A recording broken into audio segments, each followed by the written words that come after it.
Good afternoon, ladies and gentlemen of Congress. My name is Denzel Curry, and I come to you today with my partner, Carl. We represent the Border Patrol, and we want to talk to you about immigration control in our southern border.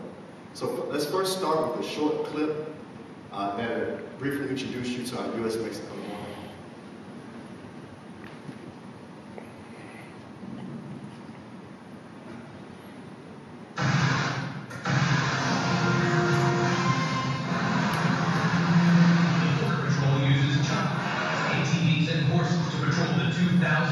Southwest border. Most of the illegals caught crossing them from Mexico or South America, but thousands are classified as OTMs, other than Mexicans, including hundreds from nations that sponsor terror.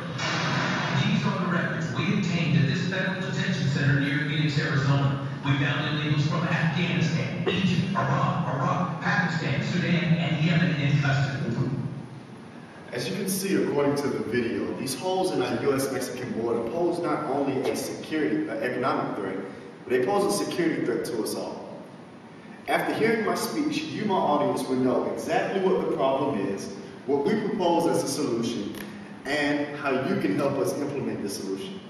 Let's first start with the problem, which is the breaches in our U.S.-Mexican border. According to S. Gamboa, who wrote an article called The Huge Increase in Legal Immigrants in April of 2009. She stated that there are over 10 million illegal immigrants in the U.S. today. And that number only rises by approximately 1 million a year. That's 3 out of 10 U.S. citizens are undocumented. If terrorist organizations are looking for a way into our great country, they found one in our southern border.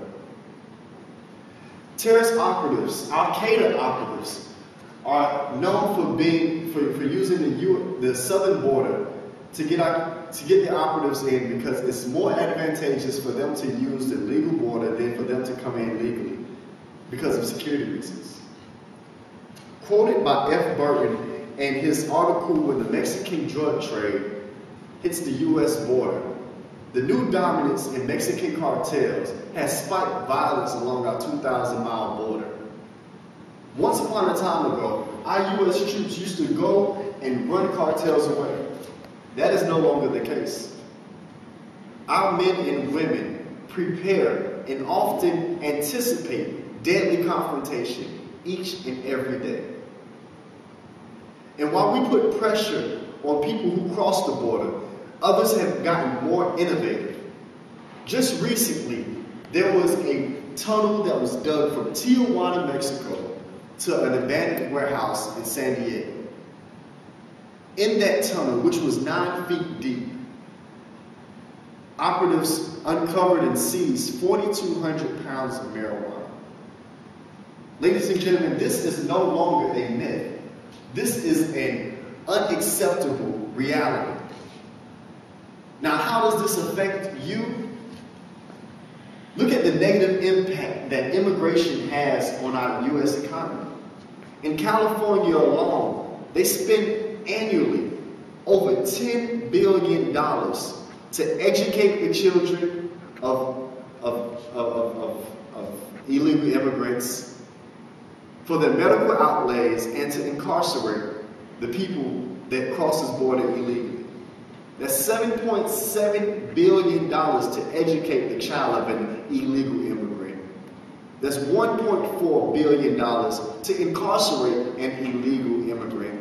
And another $1.4 billion in uncompensated medical outlays for these illegal immigrants. My partner will talk about the solution we have for this problem. Thanks for the introduction, Denzel. First, let's look at the obvious factor, and that's money. You can see that it will cost roughly $8 billion to fix this fence. In an article published by Julia Preston in the New York Times on October 19, 2011, entitled "Some Cheer Border Fence as Others Ponder the Cost," it was stated that it would cost roughly $8 billion to fix this fence and maintain it over 20 years. Now, when you think about $8 billion, what are we really getting for it? What we'll get from this fence are multiple layers of defense that would help stop this problem and to fix the pores that are in the fence. As you can see, along with these standard preventions such as the fence, we have vehicle barriers, multiple levels I might add. We have a 12 to 15 foot high fence. There's a patrol road with underground tunnel detectors so that problems like my partner Denzel pointed out with cartels building these tunnels into our country, that'll get stopped right away. We also have ditches, motion sensor cameras, and surveillance cameras. All these things put together equal one of the most high-tech prevention devices that we can get. So the only thing now is we have to literally bring forth the money to get this. In an article posted on November 4th, 2011, entitled "Romney Campaign Wades Further into Iowa with Anti-Perry Teletown Hall," published on abcnews.com, it was quoted that Rick Perry is opposing the building of this fence and also granting in-state tuition to illegal immigrants, which is only hurting our economy.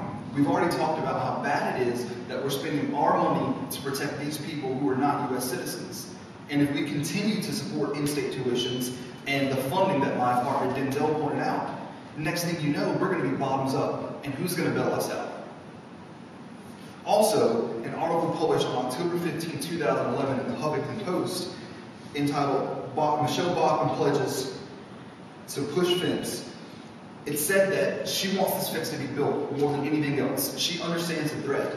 She even went on to say that it's not just an economic risk, but also a security risk, and that she recognizes that it's a security threat due to terrorism. Now, with that being said, we see that a congresswoman, a representative from Minnesota, is even realizing the fact that the pores in this fence are causing a security threat. And with that threat, we have no safety. So let's go on and look at some advantages and disadvantages to fixing this fence. As you can see here on your right, we have a group of individuals, a group of illegals, who are being completely disrespectful. And now, you think that that's not a big deal, but that's what these people are doing. They come into our country illegally to help themselves. They are coming in to make more money because they can't make it in their country, and they're going to get that at any cost.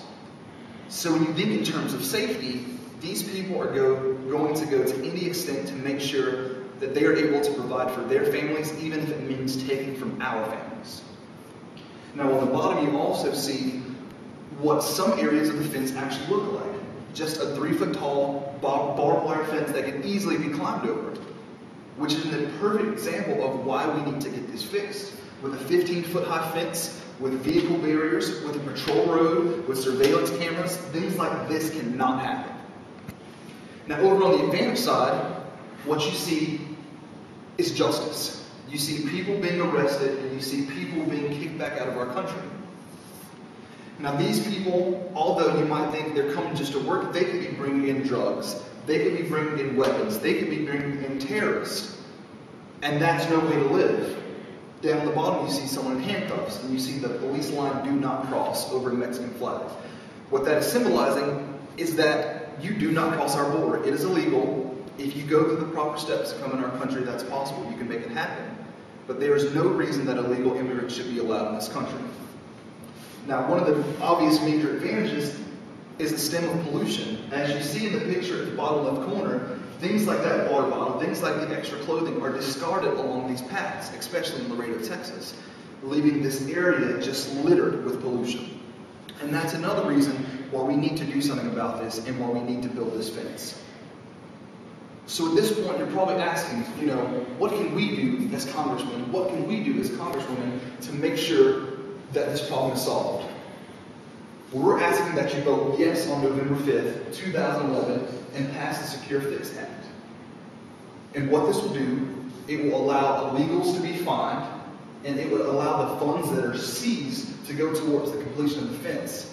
Now that's important because not only would it decrease the amount of money that we U.S. citizens would have to pay, but it would also show these illegals and show these drug cartels that if they continue to try to smuggle things in our country, we're going to use it to hurt them.